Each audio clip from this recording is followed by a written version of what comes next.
Supreme কোর্টের রায়ে 26,000 চাকরি গিয়েছিল।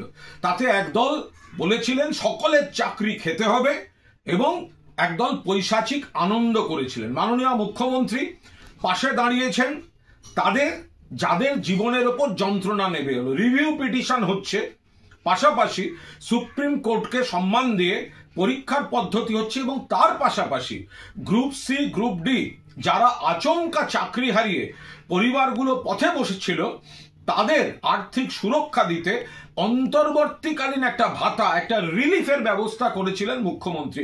সেটা নিয়েও আপত্তি করা হলো এবং আজ কলকাতা হাইকোর্টের মাননীয় বিচারপতি অমৃতা সিনহা তার উপরেও অন্তর্বর্তী স্থগিতাদেশ জারি করলেন। অর্থাৎ মানবিক মুখ্যমন্ত্রী গ্রুপ সি গ্রুপ ডি যারা সদ্য সুপ্রিম কোর্টের রায়ে চাকরি হারা তাদের সংসার যাতে চলে সেই কারণে মানবিক দিক থেকে একটা অন্তর্বর্তীকালীন রিলিফ দিচ্ছিলেন।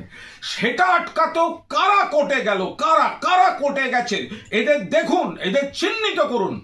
এবং কোর্টকে তো আবার কিছু বলা যাবে না, আমরা তো এমনিতে কোর্টকে শ্রদ্ধা করি, বিচার ব্যবস্থাকে শ্রদ্ধা করি, বিচারপতিদের শ্রদ্ধা করি, কিন্তু দেখুন কারা কোর্টে যায় আর কি অর্ডার নিয়ে বেরোয়।